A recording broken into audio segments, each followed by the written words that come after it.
then I'll throw it back to you. But something that's starting to tick me off about this election cycle, in particular, respectability politics, identity politics, and the manipulation of identity politics for the purposes of distinguishing yourself between a woman running for president and an old white man running for president. And I've said a lot, but it actually means a lot.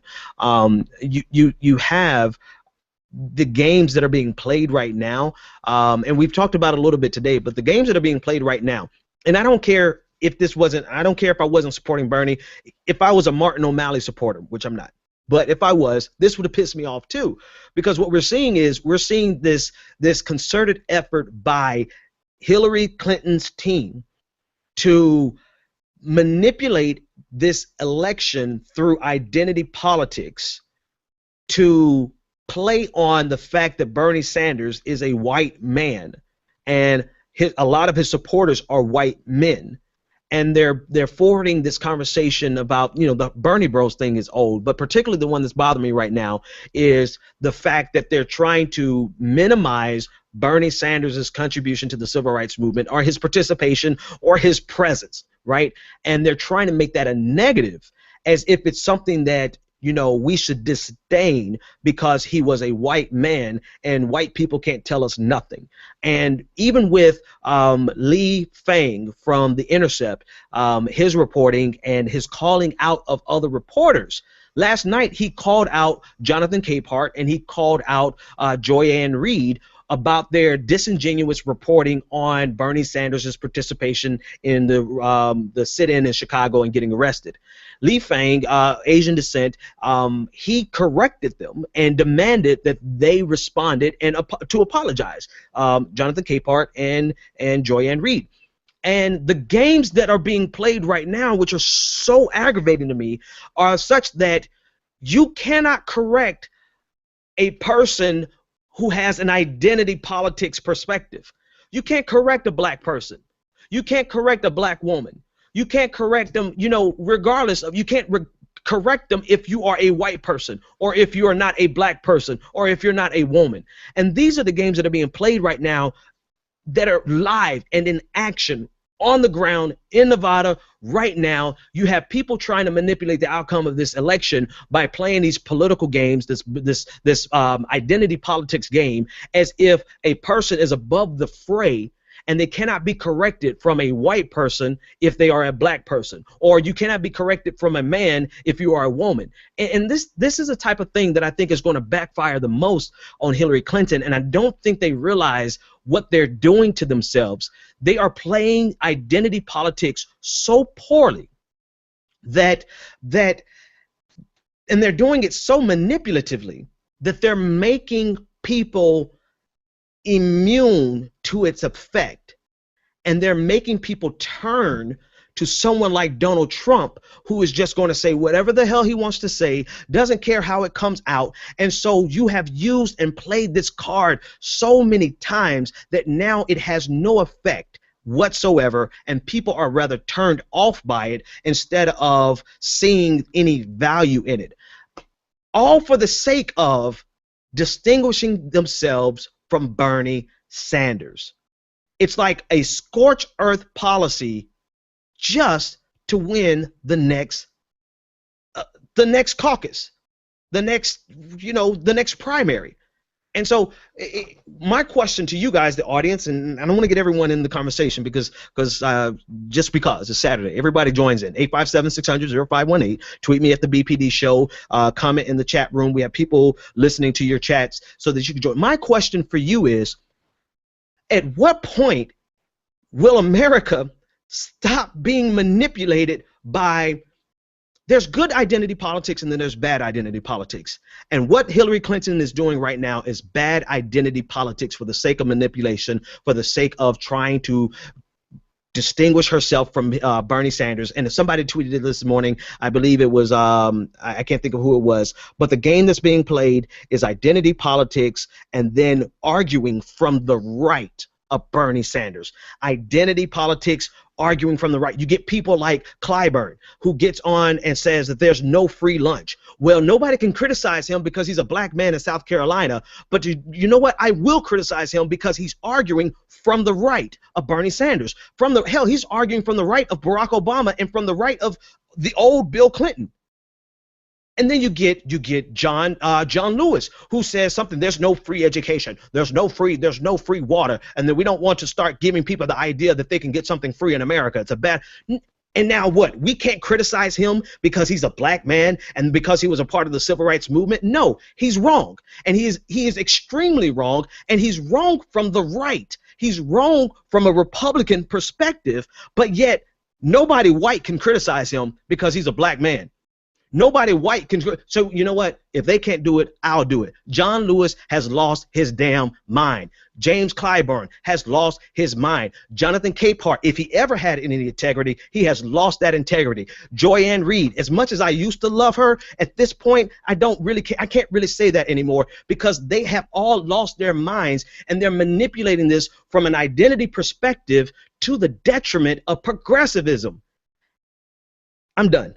I'm sorry. That has just driven me crazy for the longest. And now they have put me in the position where, you know, I've got to call out bullshit wherever I see bullshit. It doesn't matter if it's coming from somebody black. I have to call it out. So now they put me in the position where I'm actually having to take up for white people who are actually telling the truth against a black person because the black person is being manipulative. Now, how crazy is that? How does that make me look? Y'all got me out here caping for white people because you ain't got the integrity to just do what's right and realize you could just not say anything at all. John Lewis, you could just be quiet, say I endorse Hillary Clinton, and then shut up, right? Instead, you're running your mouth and you're espousing Republican talking points. And now, because I am just going to be true to myself, you are wrong, and these Bernie bros, in their criticism of you, they happen to be right this time. And so now I'm defending white people against John Lewis, but John Lewis is wrong. Can we stop? You see how twisted this thing is? Can we stop with it? And just, if somebody is wrong, I don't care if they're black, I don't care if they're white, I don't care if they're male, they're female, they're just wrong. And stop using identity politics as a means of shutting people up, especially when they have valid criticisms. Now, I'm trying to get off my rant, but if you don't interject, I'm gonna have to say something else. So I'm stopping. By now, Anoa, you have to be in a good spot. I'm hoping you're in a good spot. So I'll give you a couple seconds to get yourself unmuted. And Kat, if you want to join in, and anyone else, 857-600-0518 is the number. Got Anoa. Anoa, you're on. What's happening? Oh, I thought you said we had Anoa. We can hear you. I'm not sure why Ben can't, but we can hear you. I can't hear her. I can't hear her either. So let's do this. Let me go here. 1, 2. Hold up. I know what it is. Hold on, guys. This is live and in action. There we go, Anoa. I'm sorry. You're live. Okay. No, you're fine. Just to piggyback a little bit what you're saying about identity politics. Yesterday, I got the opportunity. One of the national nurses, the buses. If anyone's seen the big red buses, one of the buses came down from South Carolina, and I got to hang out with several of the nurses, as well as Dr. Adolph Reed Jr., who's been one of the Sanders surrogates on the campaign. He is a professor from the University of Pennsylvania. He wrote a very good response or rebuttal to the Coates piece on reparations a couple of weeks ago. And, you know, the identity politics conversation, and I'm gonna get some video uploaded from his remarks yesterday, but he touched on that, and he just touched on how, like, just like you're saying, like, it's insane how we have these so-called black leaders basically arguing that we're not going to really get anything, so we just need to hold tight and not try, when these are the same people who 30, 40, 50 years ago were bucking the system because they were tired of waiting because they weren't really getting anything. And he was just remarking at how odd that is. One of the things he also talks about is you know, he has a similar philosophy as Senator Sanders in terms of, you know, dealing with economics and how economics most definitely has to be at the forefront of whatever we're talking about, because that's the other conversation we're having, right? We have a lot of these so-called intellectuals and pundits and theorists, journalists, whatever, talking about how economics is not our issue, race is the issue, we need to deal with racism. Well, when we look at the civil rights movement, the mainstream civil rights movement lacked an economic agenda, at its height in the mid-60s. There was no economic platform. The March on Washington was also a march about jobs, but that often gets left out of our history and our context. Even the later work of Dr. King, everyone always focuses on his work pre-Vietnam War, pre-Poor People's Movement. So there has been this rewriting of our history, so to speak, by a certain segment of, the black political elite or whatever, to focus only on issues of race and not issues of class, not issues involving economics and jobs and investments and things of that nature. And one of the things we were talking about too is there's this notion that, Bernie Sanders talks about a lot of things that don't affect black people, Wall Street doesn't matter to us, which is not true, because we also, at the last debate, he correctly pointed out that 40% or some large number of black wealth was lost in the most recent crash. Predatory lending, issues with home ownership. I mean, there's so many different ways why, looking at how the big banks do business disproportionately impacts black and Latino communities. So it's very disingenuous for these individuals. And I suggest everyone, when people are talking about, what he's saying about campaign finance reform is not right, I think we should also look at, these people and their political contributions. The same way we're talking about Secretary Clinton. Because at the end of the day, people who are, caping real hard for Secretary Clinton, they are heavily invested in maintaining the status quo. Now, I saw that we had a question from the chat room. Are we saying that 75% of African Americans are being manipulated or Clinton campaign? I would say the answer is twofold. I would say, one, some people believe in the establishment. They believe in the status quo because it personally benefits them, regardless of race. And they hide behind race and because I'm black and we've been oppressed. There are different levels of oppression within groups. Long history of an elite, of a black upper class that has not necessarily had the same struggles. Not everybody comes from sharecroppers. And, we talk about the South too. There has been a long history of a Southern black elite that has held a certain position, and they like the position they hold. They're not necessarily willing to give that up for everybody else to get a bigger piece of the pie. So to some extent, yes, there are those who believe in what she's saying, not because they're duped or uneducated, but because it fits their personal agenda. However, for the masses, there are a lot of people who do support Secretary Clinton because they have not either been made aware of Bernie Sanders or just, we have low information voters who do not do their own due diligence. They do not, really spend a lot of time Americans in general. The other thing I would say is that the polling, polling does not necessarily accurately reflect us as voters. You had an overwhelming support of Secretary Clinton prior to the South Carolina election last time, which ran against President Obama as well. I mean, people finally learn, who they are and what they're about. And the fact that you have so many people who do support the Fight for 15 as a prime example, and it's something she does not support, which, Bernie Sanders did a good job of expressing his support for Fight for 15 in the last town hall. That's a huge issue for people. And the Capitol in Georgia is just a few blocks away from one of the poorest neighborhoods in the state. To sit there about free stuff and pull yourself up by your bootstraps, people are struggling and they need to be bailed out. They don't need a hand out, they just need a hand up. And it's very disconcerting, it's disheartening to listen to, Clyburn and John Lewis and our Mayor Reed and other people say, well, you're not going to get anything, he's not going to do anything, he never did anything. Question it should be, well, what are you all doing besides trying to line us up, to pad your pockets for whatever favor you're getting in return? So no, black voters, black voters, some are, they're in line with the status quo too. Being of a specific race or gender or sexual orientation does not remove you from being in an elite group. You may not have as much power and access as others, but you still have more power and access than some people. And unfortunately, with the way our society is set up, for some people, that's good enough to screw everybody else over.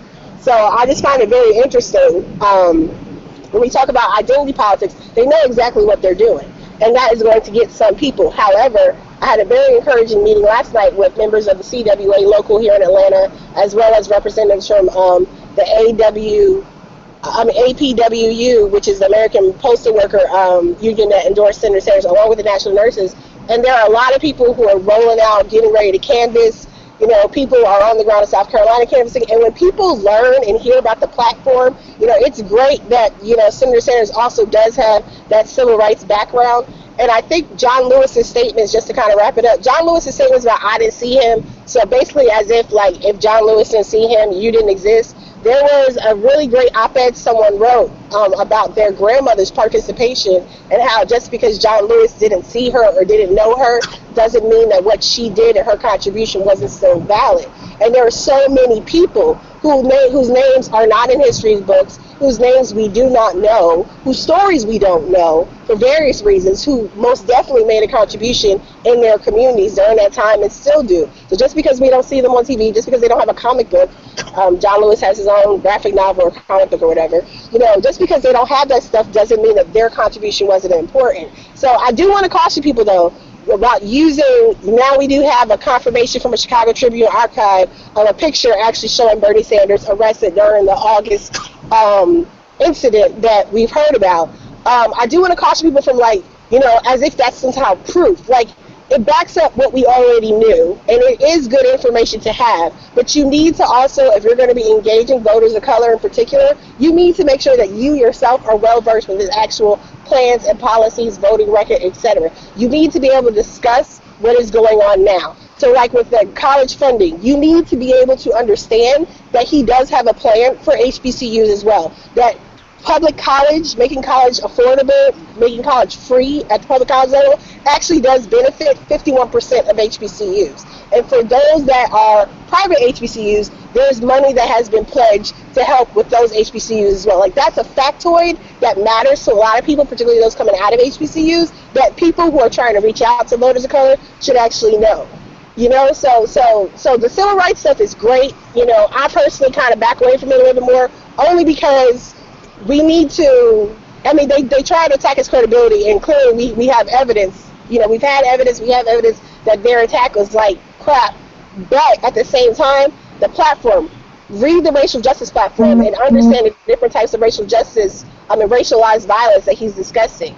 You know, I like his approach to racial justice, because he's not just saying race is often only a black and white conversation, and it disregards the experiences and issues that affect our Latino brothers and sisters, for example, particularly those who identify also as black. So there's a robust platform out there, and as we're still waiting for stuff to come back from Nevada, you know, talk to people, take some time to understand what's going on and what's at stake as we move on to the next states. You know, and shout out to everybody who has been spreading the word about caucus, the hotline number, people who phone bang. Like, seriously, I mean, you guys are really making a difference, and I mean, this is amazing. So that's my rant for right now.